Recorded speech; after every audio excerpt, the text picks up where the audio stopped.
Почитувани граѓани, почитувани новинари, владата предводена од СДСМ и ресорното министерство преземаат навремени и ефикасни мерки за стабилизирање и унапредување на домашното земјоделско производство. Навремено и пред почетокот на негативните последици од светската економска криза, презедовме конкретни мерки и го донесовме националниот план за производство на храна, за да го зголемиме домашното производство.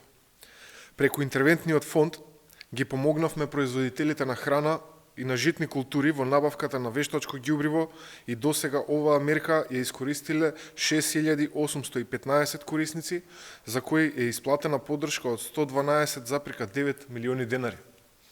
Со цел поддршката за земјоделците да стане уште поефикасна и уште понавремена, владата предводена од СДСМ пристапи кон нов модел на субвенционирање кој ќе започне од следната година.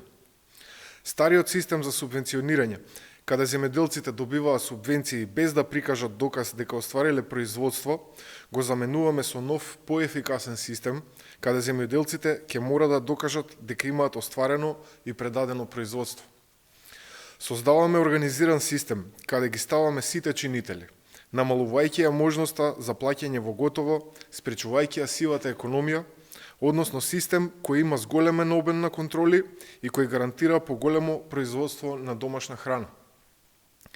Во пракса, тоа би значило дека земјоделците преку програмата за финансиска поддршка во земјоделството би добивале основна субвенција која би се исплаќала авансно, а ќе биде наменета за одржување на земјиштето во обработлива состојба.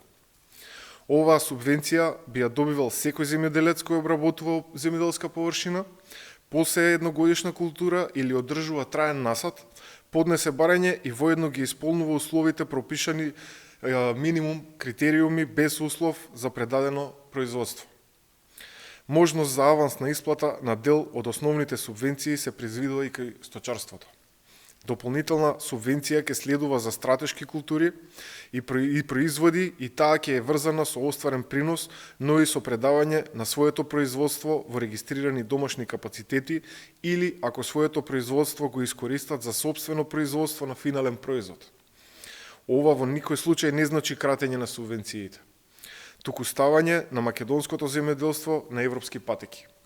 Во меѓувреме продолжуваат и другите видови на поддршка за земјоделците, како што се грантовите за млад земјоделец, за рурална жена, поддршка за малите семејни винари, како и финансиска помош за земјоделските задруги. Во време на најголема светска економска криза, наш приоритет е зголемување на домашното производство на храна и силна, навремена и ефикасна поддршка на домашните земјоделци. Продолжуваме со грижа за сите граѓани. Благодарам.